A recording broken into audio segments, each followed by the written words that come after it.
ഉറപ്പെണ്ണ രചനാ സംഭാഷണം മൈഥിലി മിത്ര ഭാഗം 22. അവിടെ ഒരു കൺഗ്രാജുലേഷൻസ്. തുഫ്, എങ്ങനെ സാധിക്കും ഇങ്ങനെ അഭിനയിക്കാൻ? ചുമ്മുവിൻ്റെ പുറകെ മുറിയിലേക്ക് കയറി വന്നവന് പറഞ്ഞിട്ടും ദേഷ്യം തീരുന്നില്ലായിരുന്നു. അവൻ ബെഡിലേക്ക് കയറി ചുമ്മുവിൻ്റെ അരികിലായി ചെന്ന് കമഴ്ന്നു കിടന്നു. നീ കണ്ടായിരുന്നോ ചുമ്മു, നിന്നെയും നിൻ്റെ കണ്ണേറ്റൻ്റെയും കല്യാണ നിശ്ചയത്തിൻ്റെ കാര്യം പറയുമ്പോൾ ആ നിതയുടെ മുഖത്തെ ഞെട്ടൽ. കള്ളി, പേരും കള്ളി. അവിടെ ശരിക്കുള്ള സ്വഭാവം കണ്ണേട്ടൻ അറിയണം. അപ്പം കിട്ടും അവൾക്ക് കൈ നിറച്ച്. അതും പറഞ്ഞ് ചുമ്മുവിൻ്റെ വശത്തേക്കായി ചെരിഞ്ഞു കിടന്നവൻ. എന്നിട്ട് അവളുടെ മുഖത്തേക്ക് കണ്ണുകൾ നീക്കി. പെണ്ണ് വലം കൈ നെറ്റിയുടെ മുകളിൽ മടക്കി വെച്ചുകൊണ്ട് എന്തൊക്കെയോ ആലോചിച്ചുകൊണ്ട് കൂട്ടുകയാണ്. ആ മുഖത്ത് പതിവില്ലാത്ത രീതിയിലുള്ള വല്ലാത്തൊരു ഗൗരവം. ഡീ ചുമ്മു, ചെക്കൻ അവളെ തട്ടി വിളിച്ചു. എന്താടാ?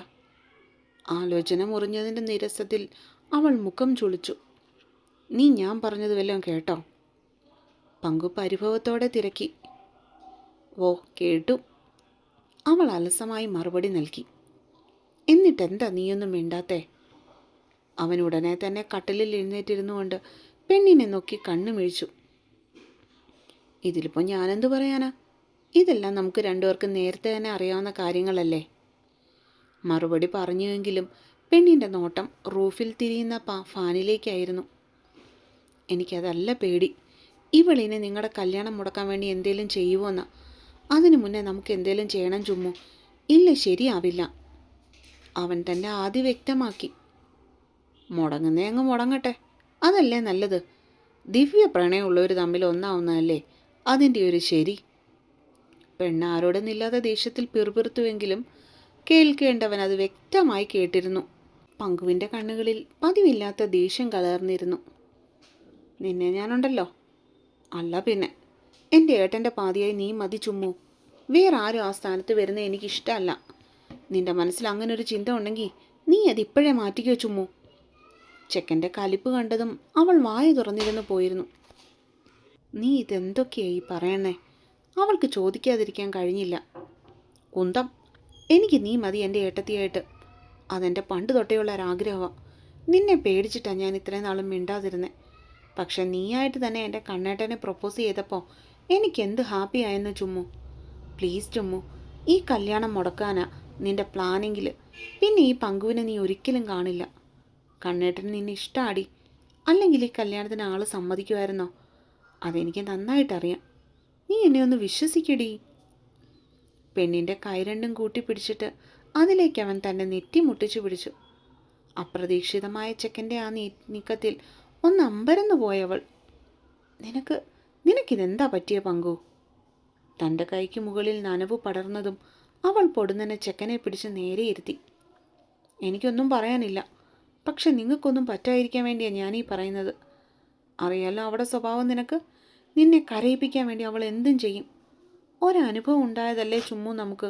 അങ്ങനെ എന്തേലും ഉണ്ടായി ആ ഡാഷുമോൾ നമ്മുടെ കണ്ണേട്ടനെ കെട്ടിയുള്ള അവസ്ഥ നിനക്കറിയാലോ. തറവാട് മുടിയും. ചെക്കൻ്റെ പേടി ശരിയാണെന്ന് തോന്നിയതും അവൾ അവൻ്റെ കയ്യിൽ മുറുക്ക പിടിച്ചു. ഒരു തീരുമാനം എടുക്കാൻ പറ്റാത്ത അവസ്ഥയിലായിരുന്നു ചുമ്മു അപ്പോൾ. ഒരു വശത്ത് ഈ കല്യാണം വേണ്ടെന്ന് മനസ്സ് വല്ലാതെ ആശിക്കുന്നുണ്ട്. മറുവശത്ത് കണ്ണേട്ടനെ കിട്ടാൻ വേണ്ടി നിത എന്തും കാണിക്കുമെന്നുള്ള ഭയവുമുണ്ട്. നീത കണ്ണേട്ടനെ കെട്ടിയാൽ തനിക്ക് ഈ വീട്ടിൽ പിന്നീട് സമാധാനത്തോടെ നിൽക്കാൻ കഴിയില്ല.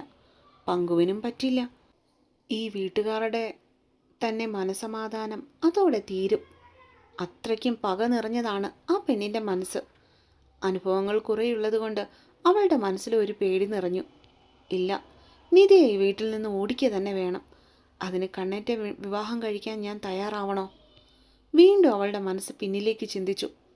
ഒടുവിൽ ചുമ്മുവിൻ്റെ തലയ്ക്ക് ചൂട് പിടിച്ചു. വരുന്നത് പോലെ പോരട്ടെ, അല്ലെങ്കിൽ തന്നെ ഇതൊക്കെ ആലോചിച്ച് ടെൻഷൻ അടിക്കാൻ ഈ ചുമ്മുവിനെ കിട്ടില്ല. പങ്കുവിനെയും കട്ടിലിലേക്ക് വലിച്ചിട്ടിട്ട് അവൻ അരികിൽ കിടക്കുമ്പോൾ പെണ്ണിൻ്റെ ഓർമ്മകൾ വീണ്ടും ആ വേനലവധി കാലത്തേക്ക് പോയിരുന്നു. അതേസമയം എന്ത് വില കൊടുത്തിട്ടാണെങ്കിലും ചുമ്മുവിൻ്റെയും കണ്ണൻ്റെയും കല്യാണം നടത്തണമെന്നുള്ള ചിന്തയിലായിരുന്നു പങ്കു അപ്പോൾ. അടുത്തതിനും കുറച്ച് പാസ്റ്റാണ് കേട്ടോ. ചുമ്മുവിൻ്റെ മുറിയിലേക്ക് കയറിയ നിത അവിടെ മാകെ ശ്രദ്ധയോടെ വീക്ഷിച്ചു. അലങ്കോലമായിട്ട് കിടക്കുന്ന ബെഡ്, രാവിലെ പുതച്ച പുതപ്പുകൾ പോലും നേരം വൈകിട്ടും മടക്കി വെച്ചിട്ടില്ല.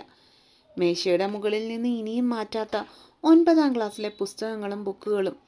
ചുവരിൽ നിറയെ പങ്കുവും ചുമ്മുവും ഒരുമിച്ച് നിൽക്കുന്ന ഫ്രെയിം ചെയ്ത ഫോട്ടോകളാണ് കൂടുതലും. ചില ഫോട്ടോകൾ 6 മുറച്ചെറുക്കന്മാർക്കിടയിൽ ചിരിച്ചുകൊണ്ട് നിൽക്കുന്ന ചുമ്മുവിൻ്റെ രൂപം. പക്ഷേ ഒരു ഫോട്ടോ മാത്രം നിധിയുടെ കണ്ണിൽ കുശുമ്പ് പടർത്തി. മാധവും ചുമ്മുവും കെട്ടിപ്പിടിച്ചുകൊണ്ട് നിൽക്കുന്ന ഒരു ഫോട്ടോ. കണ്ടിട്ട് ചെറുപ്പത്തിലേതെയാണ്. ചുമ്മുവിന് 7 8 വയസ്സുള്ളപ്പോഴത്തെ. മനസ്സിൽ കുശുമ്പ് നിറയാൻ തുടങ്ങിയതും അവൾ ആ ഫോട്ടോ മാത്രം ചുവരിൽ നിന്ന് ഇളക്കിയെടുത്തു. ശേഷം അത് തറയിലേക്ക് വലിച്ചെറിഞ്ഞു. നാശം പിടിക്കാൻ. അതിന് മുകളിലായി പിടിപ്പിച്ച കണ്ണാടി ചില്ല് തറയിൽ വീണ് പൊട്ടിച്ചിതറിയതും നിധിയുടെ മനസ്സിൽ ചെറിയൊരു സന്തോഷമുണ്ടായി.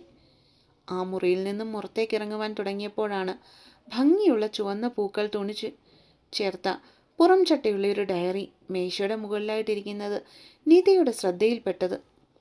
ഒരു നിമിഷം ആലോചിച്ച് നിന്നതിന് ശേഷം അവൾ ആ ഡയറി കയ്യിലേക്കെടുത്തു.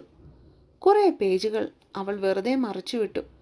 പക്ഷേ ഒരു പേജിൽ എഴുതിയിരിക്കുന്ന കാര്യങ്ങൾ കണ്ടതും അവളുടെ കണ്ണുകൾ ഒരു നിമിഷത്തേക്ക് മിഴിഞ്ഞു പോയിരുന്നു. മാധവ്, ഫ്ലെയിംസ്, വേദ. അപ്പോൾ ഇവക്ക് കണ്ണേടനോട് പ്രേമാണോ? നീതയുടെ മനസ്സിൽ വെള്ളിടി പെട്ടി. ഇല്ല, ഞാനിത് സമ്മതിക്കില്ല. അവൾ ആ ഡയറി പകയോടെ കയ്യിലേക്കെടുത്തു. ശേഷം സ്വന്തം മുറിയിലേക്ക് ചെന്ന് അത് ഭദ്രമായി സ്വന്തം ബാഗിൽ ഒളിപ്പിച്ചു. നിതേ. ദേവയ്ക്ക് പൊടുന്നനെ അവളെ പുറത്തുനിന്ന് വിളിച്ചപ്പോഴാണ് പെണ്ണ് ഞെട്ടിക്കൊണ്ട് തിരിഞ്ഞു നോക്കിയത്. എന്താ മാമി?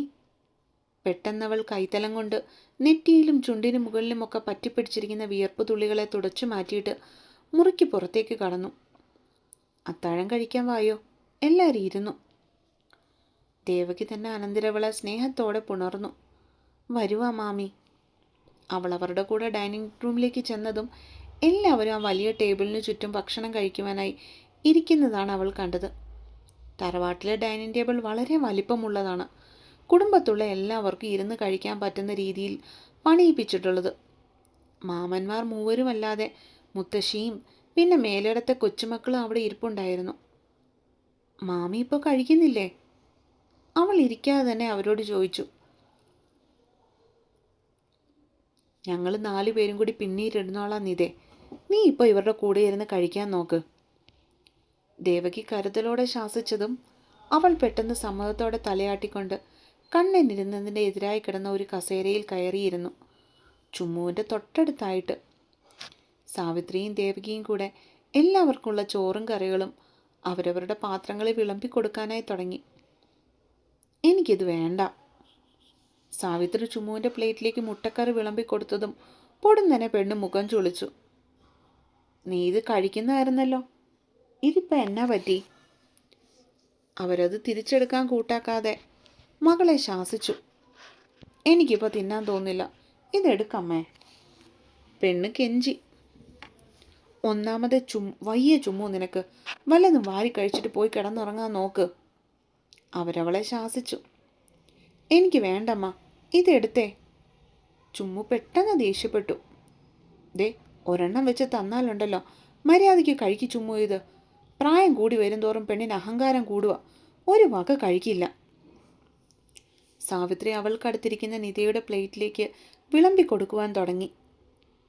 അവൾക്ക് വേണ്ടെങ്കിൽ എന്തിനാ നീ കൊടുക്കുന്നേ? ചുമ്മാ വേറെ വല്ലതും കൂട്ടി കഴിച്ചോളും. ദേവരാജൻ പെട്ടെന്ന് അനിയത്തിയെ ശകാരിച്ചു. ആ ബെസ്റ്റ്. ഏട്ടൻ തന്നെ ഇത് പറയണം. ഇങ്ങനെ പറഞ്ഞു പറഞ്ഞ് എത്ര കറികളാണ് ഇവളിപ്പോൾ കൂട്ടുന്നതെന്ന് ഏട്ടനറിയോ? പച്ചക്കറി വേണ്ട, മീൻ വേണ്ട, ദേ ഇപ്പോൾ മുട്ടയും വേണ്ടെന്ന്. ഓരോ ദിവസം ഓരോന്ന് നിർത്തിക്കൊണ്ടിരിക്കുക പെണ്ണ്. അവർ ദേഷ്യത്തോടെ സഹോദരനെ നോക്കി.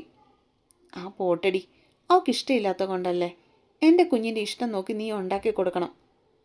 ദേവരാജൻ അവസാനമായിട്ട് പറഞ്ഞു. ഇഷ്ടം നോക്കി ഉണ്ടാക്കി കൊടുക്കാം, അതാണോ ഇവിടുത്തെ പ്രശ്നം? ദേ, ഈ ഇരിക്കുന്ന നിതയും ഇവിടെ പ്രായത്തിലുള്ള പെങ്കൊച്ചല്ലേ, എന്തു കൊടുത്താലും ആ കുഞ്ഞ് കഴിക്കുന്നുണ്ടല്ലോ. മാത്രമല്ല ഇവിടെ പ്രായത്തിനനുസരിച്ച് വീട്ടിലെ പണി ചെയ്യാൻ ആ മോക്കറിയാം. അങ്ങനെയാ പെണ്ണുങ്ങൾ, അല്ലാതെ ഇവളെ പോലെയല്ല. ഒരു വകയും കഴിക്കത്തുമില്ല.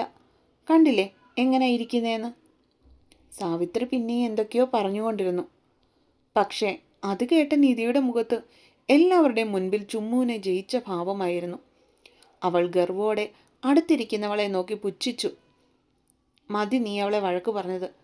വെറുതെ കൊച്ചിനെ സങ്കടപ്പെടുത്തണ്ട.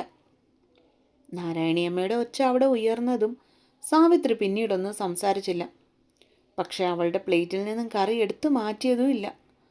കറികളൊന്നും കൂടാതെ അമ്മയോടുള്ള പ്രതിഷേധത്തിൽ പച്ചമോര് മാത്രം കൂട്ടി ചോറ് വാരി കഴിക്കുന്ന ചുമ്മുവിനെ എതിരായിട്ടിരിക്കുന്ന കണ്ണൻ ശ്രദ്ധിക്കുന്നുണ്ടായിരുന്നു. കറി കൂട്ടി കഴിക്കടി, അവൻ പൊടുന്നനെ ഉച്ചത്തിൽ ചുമ്മുവിനോട് പറഞ്ഞു. തന്നോടാണ് മാധവ് പറയുന്നതെന്ന് അറിയാമായിരുന്നെങ്കിലും തല ഉയർത്തി അവനെ നോക്കാൻ ചുമ്മുവിൻ്റെ വാശി കൂട്ടാക്കിയില്ല. അവളോ കഴിച്ചോളും കണ്ണാ. ഇനി എന്തവിടെ സംഭവിക്കുന്ന ഊഹമുണ്ടായിരുന്നത് കൊണ്ട് അച്ചു പെട്ടെന്ന് കണ്ണനോട് പറഞ്ഞു. കറിയെടുത്ത് കഴിച്ചേ നീ, അല്ലെങ്കിൽ. അച്ചു പറഞ്ഞതൊട്ടും കാര്യമാക്കാതെ കണ്ണൻ വീണ്ടും അവളുടെ നേരെ ശബ്ദം ഉയർത്തി. പക്ഷെ ചുമ്മൂന് യാതൊരു കുലുക്കവും ഉണ്ടായിരുന്നില്ല. വേദു. ഇത്തവണ കണ്ണൻ്റെ വിളിയിൽ ദേഷ്യം ഉണ്ടായിരുന്നു. കഴിക്കുന്നിടത്തു നിന്ന് എഴുന്നേറ്റവൻ നേരെ ചുമ്മുവിൻ്റെ അരികിലേക്ക് ചെന്നു. അവളുടെ പാത്രം ടേബിളിൽ നിന്നും ബലമായിട്ടെടുത്ത് അതിൻ്റെ സൈഡിലേക്ക് എല്ലാ കറികളും കുറേശ്ശെ എടുത്തു വെച്ചു കൊടുത്തു. ശേഷം കറികളെല്ലാം കൂട്ടിക്കുഴച്ച് ഓരോ ഭാഗങ്ങളാക്കി മാറ്റിവെച്ചു. അതിനു മുകളിലേക്ക് ഇത്തിരി നെയ്യ് തൂവിയവൻ.